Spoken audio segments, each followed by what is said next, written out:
Digong now? Yes, una-una. Yes, okay lang yung visit.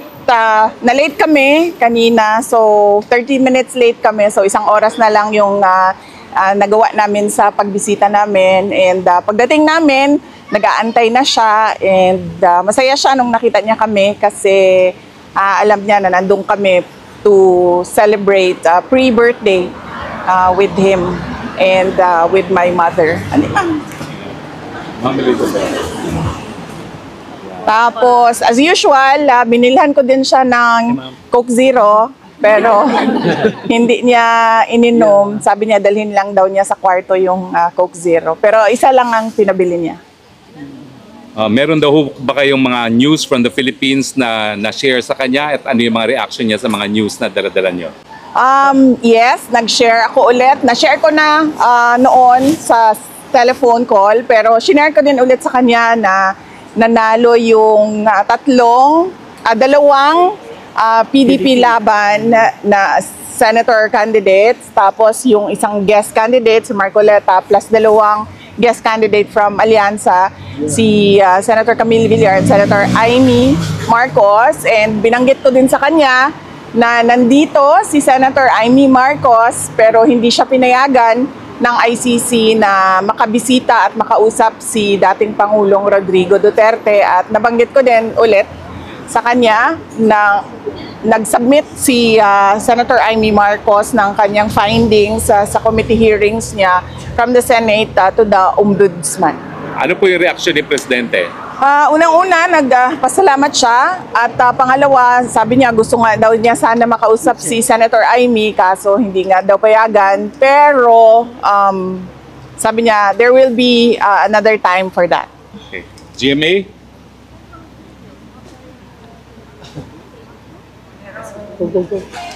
VP, bukod po dyan, 88% po ng respondents sa SWS survey ang nagsabing mahalagang harapin ninyo ang impeachment at sagutin ang mga alegasyon. Para raw malinawan ang publiko at malinis ang inyong pangalan. Ano po ang masasabi niyo sa ganitong pananaw? Oo, I totally agree. Kasama ako dyan sa 88% na yan na nagsasabi. At ako ay parang thankful sa opportunity na malinis yung pangalan ko at masagot yung mga akusasyon sa akin. Thank you po sa sagot.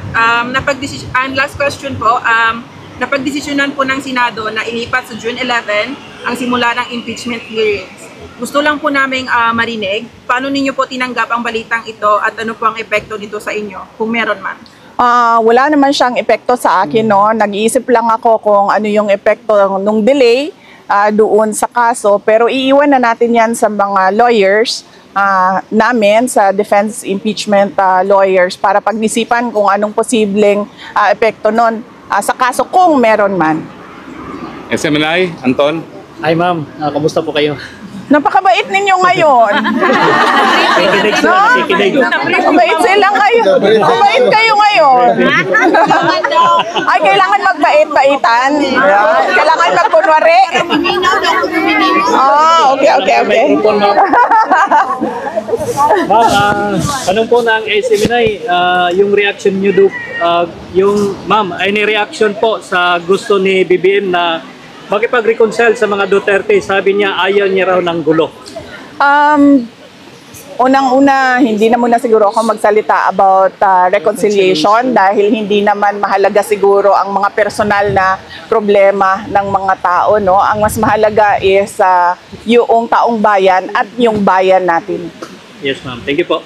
Ma'am, kasama niyo po si Senator Amy Marcos. Nagkita po sila ni Attorney Kaufman. Ano po yung naging role ni Senator Amy sa case po ni PRRD? Ay, wala po. Wala pong role si Senator Amy sa case ni former President Rodrigo Duterte. Nandito lang siya para kausapin na si Attorney Kaufman. Kung ano man yun na pag-usapan nila, wala ako doon. So, mas mahalaga siguro na makausap ninyo si Senator Amy Marcos. At ano yung isang tanong, sir? Yung role niya? Wala siyang role po. Either sa defense or doon sa ICC prosecution case, wala pong role si Senator Amy Marcos. Ito ma'am, last question na lang kasi ito kasi yung usap-usapan ngayon eh. Ewan ko lang kung pwede ito. Kasi game po si Attorney Rowena Ganson na maging spokesperson mo. Kasunod yan ng pagkatalaga kay Attorney Abante bilang tagapagsalita sa ng House. While sa Malacanang, nandyan naman si Attorney Claire. Any comment po sa posibilidad na maging spokes niyo si Attorney Ganson? Opo. Hindi namin napag-usapan sa Office of the Vice President ang spokesperson. Pero saludo kami sa talino at tapang ni Attorney Rowena Ganson. So kung gusto niya magsalita, go lang ng go. Makikinig tayong lahat sa kanya. Siguro from the audience, one question. Ma'am, ang question po ma'am, kamusta po si Presidente? Mayroon po ba siyang mensahe para sa Pilipino na nasa labas? Yes, ang message niya is we are all ruled by destiny and I am here because of my destiny, whether rightly or wrongly. Yun ang sinabi niya. Thank you. And isa pang update is napag-usapan din namin yung oath niya at pag-usapan daw nila ng lawyers niya kung paano gawin yung kanyang oath. Pero initially ang sinabi niya, I want set me free and I will take an oath. Yan yung Yes! Ma'am, meron po kanta ang mga Pilipino para sa iyo. 1, 2, 3, go! Happy birthday to you. Happy birthday to you. Happy birthday. Happy birthday. Happy birthday to you. Mabuhay ka, Ma'am Inday! Mabuhay! Inday Saro para sa Presidente!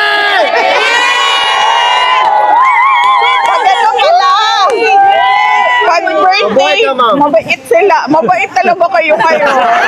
Salamat ha. Nagtataka ako.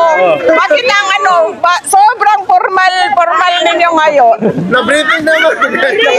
Ma'am, question. Ano tingin niyo sa bagong Duterte Street from Duterte Park and Duterte Forest? What do you think of the Duterte Street? Well, unang-una, mas okay dito dahil merong may shade, no? So, importante sa amin ni Alvin ang aming cuties. Dahil unang-una, mataas ang incidence ng skin cancer at pangalawa, mahirap na magdagdagan ang mga melasma natin. Diba? So, okay siya.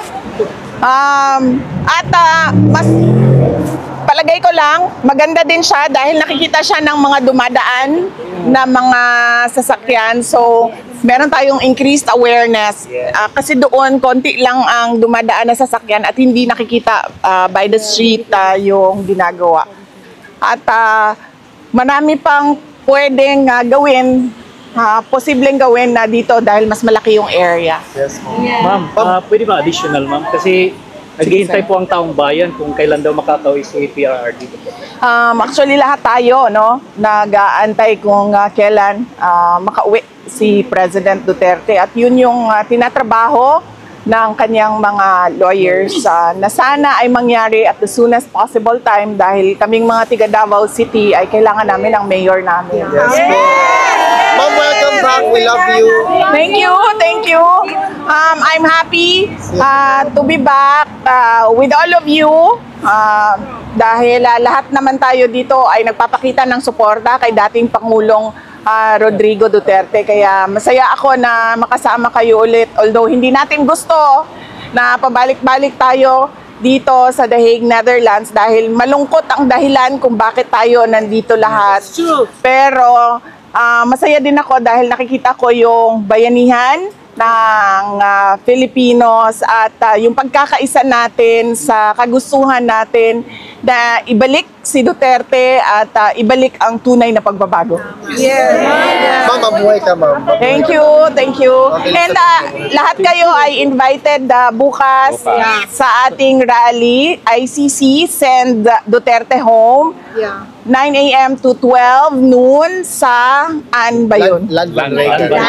Oh, yan. Van Regan. Oh, sige, kayo na magsabi. Mahirap siya i-pronounce. Doon tayo po. Pwede pa, ano mo? Pirma daw mo. Galing ka talaga yun ang Sige, ma'am. anak, hihod yun na, Ma'am Bibi. Sige, ma'am. Sige, ma'am. Fresh good yapon ka, VP. Always and forever. Nagpalit ba akong Seravi tungod ni mo, no? So, ma'am, thank you so much for giving us hope, really. Dapat magkuana lang ka. Endorsement na lang. Oo, mag-model kag Seravi sa Anong gwapa si Ma'am Sokmed. VP na original? Ay, so, maglagyan ko ng ano, ma'am. Mother original. Okay. Correct. Welcome back, Ma'am Hindi Elizabeth. na dapat tingala anong gwapa si Vice President Sara Duterte. Mother original. Usually ba sa kana gani Meron pa sa po. ano May picture taking. sa mother-daughter, 'di ba? Lagi mas maganda yung anak kaysa nanay. Pero sa aking kaso hindi. Mas maganda yung nanay ko. Pero sabi ni Mayor, sabi niya mas liwat. What is liwat in Mas kahawin. kahawig siya sa papa niya. Sabi ko, pati ugali. Pirma na. Ano pang masabi mo dyan? Mura na imong pirma? Okay. Good to see you back. Kani po daw. Anong pangalan niya, ma'am? Ay, hatag ni niya sa ako, ano. Thank you. Ano sa pangalan niya, ma'am? Ella, maraming salamat sa iyong birthday card. At mag-aral kang mabuti, mabuhay ka. May God bless you always, Ella. Thank you, Ma'am Bibi. Mabuhay si Inday Sara Duterte! Mabuhay ang ating future president!